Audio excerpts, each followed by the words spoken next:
మీరుగా మీలో మేముగా కలిసి మెలిసి ఉన్నాము ఇన్ని నాళ్ళు. మా మదిలో మీరుగా మీలో మేముగా కలిసి మెలిసి ఉన్నాము ఇన్ని నాళ్ళు. అంతకాలం ఎంతలోన గడిచిపోయే ఈనాటితో మాకు మీకు వీడుకోలే.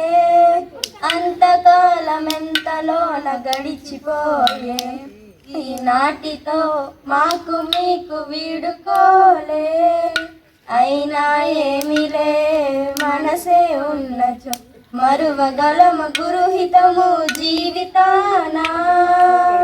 అయినా ఏమిలే మనసే ఉన్నచో మరువగలము గురుహితము జీవితానా. మా మదిలో మీరుగా మీలో మేముగా కలిసి మెలిసి ఉన్నాము ఇన్ని నాళ్ళు. ఎన్ని ఎన్ని హితబోధాలు చేసినారో.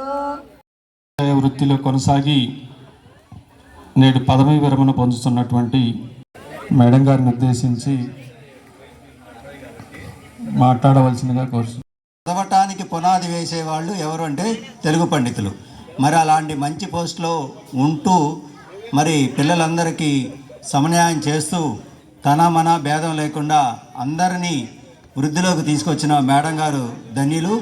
రిటైర్ అయిన వాళ్ళు చాలా హ్యాపీగా ఉన్నారని చెప్పి మా సంఘం నుంచి కూడా అనుకుంటున్నాం.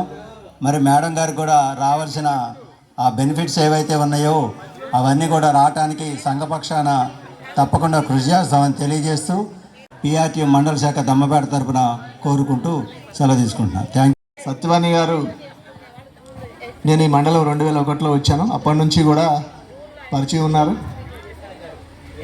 ఏ వివాదాలకి తావు లేకుండా తన ఉద్యోగం తాను చేసుకుంటూ అందరినీ ఆప్యాయంగా పలకరించుకుంటూ వ్యక్తిగతంగా మేడం గారు ఎన్ని ఒడిదుడుకులు ఎదుర్కొన్నప్పటికీ కూడా తన ఉద్యోగరీత్యా విజయవంతంగా పూర్తి చేశారని చెప్పి ఈ సందర్భంగా తెలియజేస్తున్నాను. పిల్లల పట్ల ఎప్పుడు కూడా తపన పడుతూ ఉంటారు కాబట్టి పిల్లలతో మమైకమైనప్పుడు ఎప్పుడు కూడా వ్యక్తిగత కుటుంబ సంబంధించిన బాధలు ఏవి కూడా దరిచేరవు. కాబట్టి వారు భవిష్యత్తులో కూడా మరి చక్కటి ఆడపిల్లలతో మరి మనవాళ్ళు మనవరాలతో మరి పిల్ల బాబాల అందరితో కూడా సుఖ సంతోషాలతో ఆయురారోగ్యాలతో అష్టైశ్వర్యాలతో ఉండాలని మనస్ఫూర్తిగా కోరుకుంటూ ఈ సందర్భంగా మరొకసారి వారికి శుభాకాంక్షలు తెలియజేస్తున్నాను. Thank you madam. నేను 96 డిఎస్సిలో దమ్మపేట మండలంలో జాయిన్ అయినప్పుడు మేడం గారు అప్పటి నుంచి నాకు పరిచయమే. మిత భాషి అన్నీ తెలిసినా కానీ ఎంత ఒదిగి ఉండాలో ఆ రకంగా ఉన్నటువంటి వ్యక్తిత్వం గల మనిషి. తన జీవితంలో ఎన్నో కష్టసుఖాలు ఒడిదుడుకులు ఎన్నో ఎదురైనా అన్నిటినీ కూడా చక్కగా అలాగే క్రమ పద్ధతిలో అలవర్చుకొని ఆ పద్ధతిని పట్టుదలని వదలకుండా తన జీవిత ఆశయాన్ని కొనసాగిస్తూ చాలామందికి ఆదర్శంగా ఉంటారు. నాకు తెలిసినప్పటి నుంచి అక్కగారు అంటూ తన్ని చాలా నేను అభిమానిస్తూ ఉంటాను. మేడం గారు చాలా నిదానంగా పొందిగ్గా ఒక క్రమ పద్ధతిలో ఉండేటటువంటి వ్యక్తిత్వం కలిగినటువంటి మనిషి. మరి అటువంటి మేడం గారు ఈరోజు రిటైర్డ్ అవుతున్నారంటే ఒక విధంగా బాధ అనిపించినా మరి ఇక రిటైర్మెంట్ అనేది మన ఈ ఉద్యోగ రీత్యా తప్పని పరిస్థితి కాబట్టి మేడం గారు శేష జీవితం ఆయుర ఆరోగ్యాలతో అష్టైశ్వర్యాలతో చక్కగా గడపాలని కోరుకుంటూ ఇంతటితో నేను ముగిస్తాను. ఈ కార్యక్రమానికి విచ్చేసిన ప్రధానోపాధ్యాయులు గారికి, ఉపాధ్యాయులందరికీ, అలాగే విద్యార్థులకి, మా బంధువులందరికీ నమస్కారాలు. అమ్మకి అందరూ అనుకుంటారు 34 సంవత్సరాలు టీచర్గా పనిచేస్తుంది అనుకుంటున్నారు. కానీ అమ్మకి స్కూల్ అన్నది స్టార్ట్ అయ్యి 5 ఇయర్స్ నుంచి స్టార్ట్ అయింది. టోటల్గా 50 ఇయర్స్ కంప్లీట్ అయింది తనకి. అంటే చదువు అన్నది మొదలయ్యి ఇప్పటికి అందరూ బాధపడుతున్నారు. స్టూడెంట్స్ అందరూ రిటైర్ అయిపోయిందని. కానీ మేము చాలా హ్యాపీగా ఫీల్ అవుతున్నాం. ఎందుకంటే అంటే మాకన్నా ఎక్కువ తను స్కూల్లోనే ఎక్కువ ఉంది చెప్పాలంటే. మాకు టైం కేటాయిస్తుందని మేము హ్యాపీగా ఫీల్ అవుతున్నాం. సో నాకు ఈ అవకాశం ఇచ్చినందుకు ధన్యవాదాలు. నేడు పదవీ విరమణ పొందుతున్నటువంటి సత్యవాణి గారు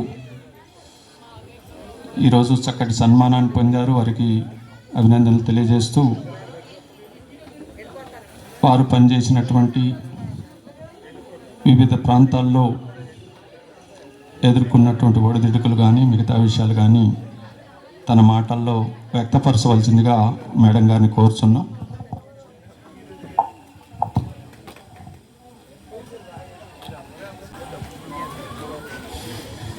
గౌరవనీయులు సభాధ్యక్షులు మా ప్రధాన ఉపాధ్యాయులు జగపతి సార్ మరియు మా పాఠశాల ఉపాధ్యాయులు అలాగే మా ఆహ్వానాన్ని మన్నించి ఈ సమావేశానికి విచ్చేసినటువంటి మాతో కలిసి పనిచేసిన ఉపాధ్యాయులందరికీ మా బంధువులందరికీ కూడా నా యొక్క హృదయపూర్వక నమస్కారములు. పిల్లలందరికీ ఆశీస్సులు. నాకు చిన్నప్పటి నుంచి కూడా ఈ స్టేజ్ మీద నిలబడడం మాట్లాడడం అంటే కొంచెం భయం అన్నమాట. ఎన్నిసార్లు మాట్లాడండి మేడం అంటే ఏదో పేరెంట్స్ మీటింగ్లో తప్ప ఎప్పుడు కూడా ఎక్కువ సమయం మాట్లాడిన సందర్భం లేదు. అలాగే ప్రధానోపాధ్యాయులు అందరూ కూడా నా యొక్క మానసిక పరిస్థితిని అర్థం చేసుకుని వదిలేశారు తప్ప బలవంతంగా మాట్లాడండి అని ఎప్పుడు కూడా చెప్పలేదు. కానీ నాకు ఈ సభాపూర్వకంగా మాట్లాడేటువంటి అవకాశం మళ్ళీ రాదు. ఇదే చివరిసారి కాబట్టి ధైర్యం చేసుకుని మాట్లాడుతున్నాను. ఏమైనా తప్పులుంటే మాత్రం అపార్థం చేసుకోవద్దు ఎవరు కూడా. ప్రతి వ్యక్తికి కూడా బాల్యము, విద్యాభ్యాసము, ఉద్యోగ జీవితము, అలాగే చివరిది వానప్రస్థాశ్రమం అంటారు. ఇందులో బాల్యం చూస్తే నాన్నగారు నాకు ఊహ తెలియక ముందే 3 సంవత్సరాల వయసులో కాలం చేశారు. అమ్మగారు పెద్దగా చదువుకోలేదు, కానీ నా భవిష్యత్తు గురించి ఆలోచించి చదివించాలని చాలా పట్టుదలగా ఉండేవారు. దానికి తోడు నాన్నగారు లేకపోవడం వల్ల చిన్నప్పటి నుంచి కూడా అమ్మమ్మ గారి ఇంట్లోనే పెరిగాను. మా మేనమామలు, తాతగారు, నేను ఈరోజు ఈ స్థాయిలో ఉన్నానంటే ఇది వారి అనుగ్రహమే. భగవంతుడి అనుగ్రహం కూడా ఉంటుంది. ఉన్నా కూడా మనకి కూడా కాస్త సహాయ సహకారాలు అందించే వాళ్ళు ఉండాలి. నాకు 3 సంవత్సరాల వయసు అంటే దాదాపు ఊహ తెలిసి తెలియని వయసు నుంచి కూడా మా తాతగారు చిన్నప్పుడు తన దగ్గర కూర్చోబెట్టుకొని తెలుగు జడ్పీఎస్ఎస్ ముష్టిబండలో తనతో పాటు పనిచేసినటువంటి అప్పారావు గారు మేడం గారిని సత్కరించడానికి ముందుకొచ్చున్నారు.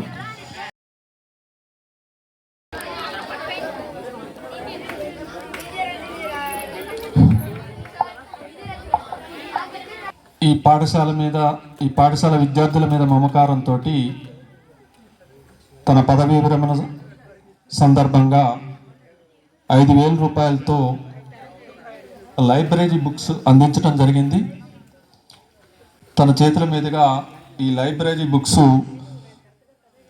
ఓపెన్ చేయించుటకు పాఠశాల సిబ్బంది అందరూ కూడా వేదిక మీదకి రావాల్సిందిగా కోరుతున్నాను.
ఎక్కి ఎక్కి ఏడ్చినం చెప్పేటోడు లేక పది ఫెయిల్ అయిపోయినా చెప్పేటోడు లేక పది ఫెయిల్ అయిపోయినా చదువమ్మ విలువ తెలిసి ఎంఏ ఇంగ్లీషు పట్టా పొందినా పాటమ్మతోట ప్రాణం నాకు చదువులమ్మరా పేదోళ్ళింట్లో పుట్టిన పేగు బంధం నేనురా అమ్మా నాన్న రెక్కలాడితేనే బుక్కెడు పువ్వరా వాళ్ళ రెక్కల కష్టపు సెమట సుక్కల దారను నేనురా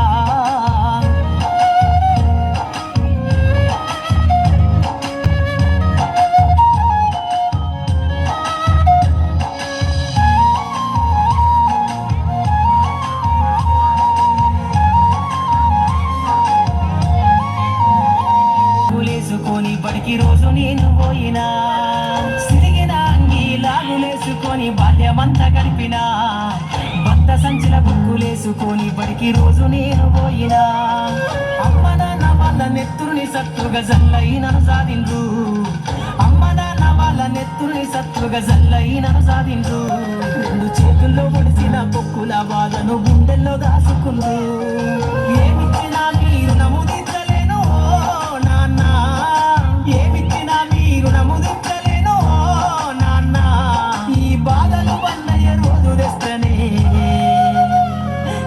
జన్మనిచ్చిన అమ్మా పాటమ్మతోటే ప్రాణం నాకు చదువులమ్మరా పేదోళ్ళింట్లో పుట్టిన పేగు బంధం నేనురా అమ్మా నాన్న రెక్కలాడితేనే బుక్కెడు బువ్వరా వాళ్ళ రెక్కల కష్టపు సెమ్మట సుక్కల దారను నేనురా